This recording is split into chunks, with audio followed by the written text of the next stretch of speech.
Okay, welcome you all with love. In the Purim energy, we have a different understanding of things.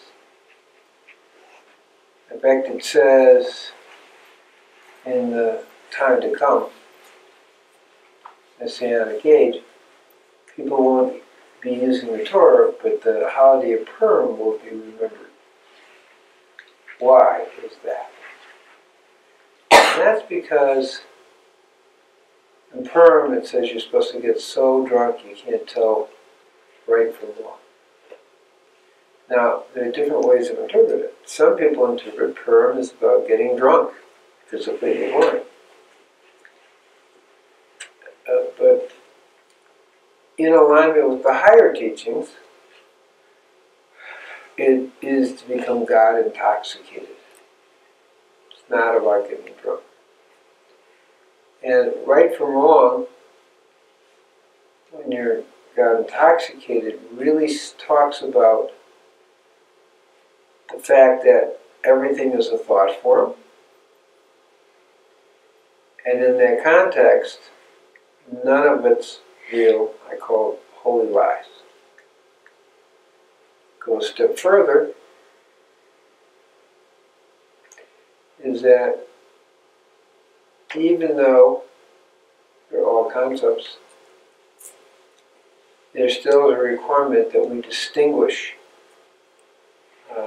our actions between, in that society, between right and wrong. And our society is about following the 10 speakings, otherwise known as 10 commandments. And particularly, thou shalt not murder, or steal, or lie, or covet, commit adultery. So that's between humans. The first 5 commandments are between human and God. Now, that being said, the idea is that when you have awakened, you naturally follow the flow. When you're God intoxicated, you follow the flow of the will of God. And so you're not confined to a set of outer beliefs, but you have an inner guidance of the flow. That's really more what it means to be God intoxicated. You're open to follow the will of God. So in that context, there's no right or wrong. There's only the truth. You go beyond duality or polarity. That's a deeper meaning of it. And we celebrate, and people wear costumes and stuff, and what they're doing is understanding that everyone, in a sense, dresses in a conceptual costume. And the truth of who we are is prior to the outer form. The truth of who we are is the non-causal love and non-causal peace and non-causal contentment and non-causal oneness and non-causal compassion, which is the essence of full humanness, being a full human being. So that's one level of beginning to understand the deeper meaning of Purim, as we're not caught in an outer kind of set of rules, but we are inward and we are touching into our true essence, which manifests as God intoxication. Not getting so drunk you can't tell what you're doing. It's a little different. It's a metaphor for the deeper truth. And again, as I say, sometimes people misunderstand the metaphor and think that's what you're supposed to do. Okay, so that's get drunk. So that's the one thing. Now, along the lines, but not exactly, is the issue of the mark of the beast. And The mark of the beast is a very important understanding in that it implies there's only one way to do things. There's going to be a one world religion that everybody would be forced to participate in against their will. And it will be a taking on a limited, very limited consciousness, just the opposite of what we're talking about now. Whereas Purim is God intoxicated in awareness and you're just only free to follow the will of God. Mark of the Beast is there will be a one world religion and there's somebody going to tell you what to do. And also, as I mentioned earlier with chemtrails, there's different forces coming into. And I shared a meditation to protect yourself from those alien soul energies. Now, how do you protect yourself from the mark of the beast? And the answer, in a deep way, since the mark isn't going to be a tattoo on your forehead, okay? The answer in a deep way is that we take on the seal of God into our consciousness. And that is the deep antidote. Because when you have the seal of God, the mark of the beast can't enter. Just think about that for a second. When you have the seal of God on your brain, resonating in your mind, there's no room for the mark of the beast to enter your consciousness. Okay, that's good. So what is the seal of God?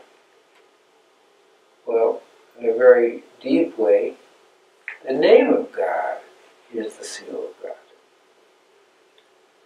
And that name of God is the name given to Moses at the burning bush. And it's a yod on the breath and hey on the out breath, wah on the breath and hey on the out breath.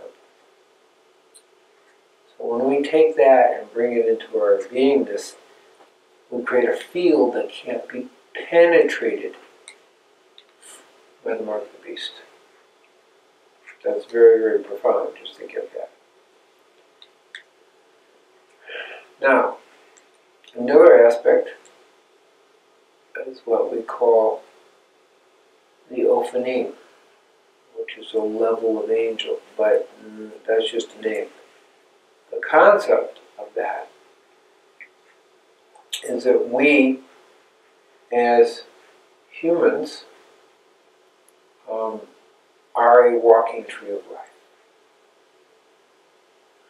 When we activate that walking tree of life, we again create such a field that the mark of the beast can't penetrate.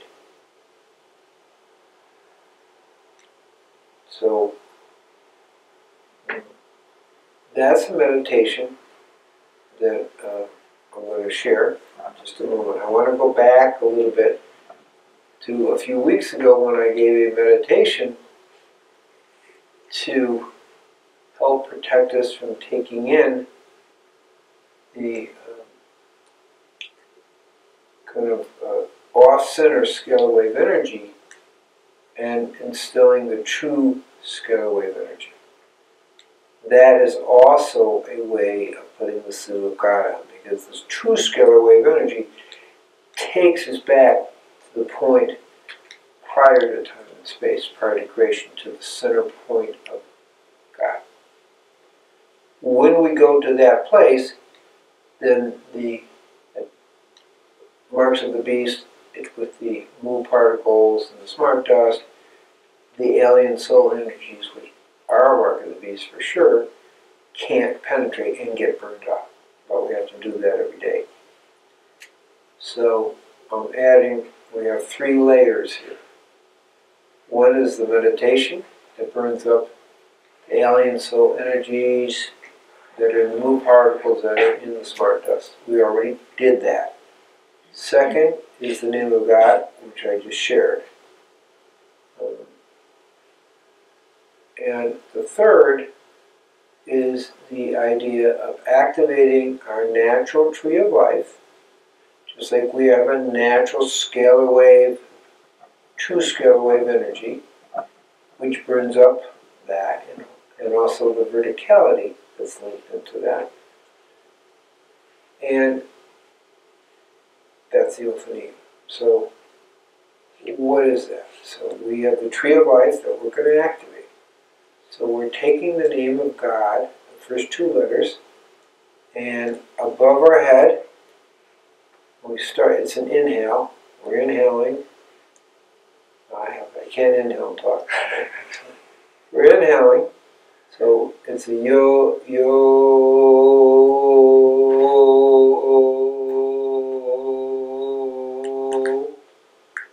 and then hey out to the heart. So it's yod, and then hey. But the yod covers the 10 aspects in the human of the tree of life.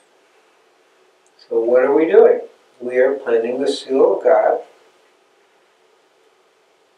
on our forehead, on our consciousness, on our tree of life. And that's the third part of putting the seal of God on. That's the key. So we visualize the tree of life as a point here. Keter, you don't even have to know the names, you just know the positions. Keter, right brain, left brain, right shoulder, left shoulder, heart, right hip, left hip, genitals, and then from genitals all the way down to the center of the earth. That's a tree of life.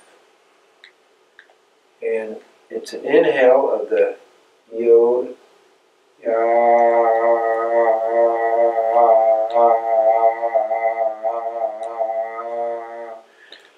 hey, out through the heart.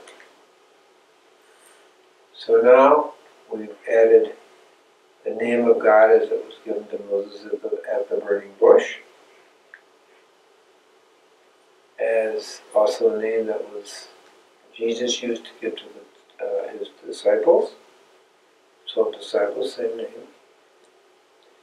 What we call the Tetragrammaton. And now we've added activating our tree of life with this other name of God, so we've now activated it. And the third is we create ourselves as a vertical true scalar wave energy that doesn't allow the mark of the beast in terms of the alien soul energies that invade us and pervert our consciousness. So we have 3 ways, which we want to use every day, that can break the seal of God of our consciousness. Now, back to the Ophanim, and that's more than can be taught in this moment. But if we stand as a Hebrew or Vav, it's about connecting the heavens and the earth. And just do it with that one thing I just showed. You're inhaling,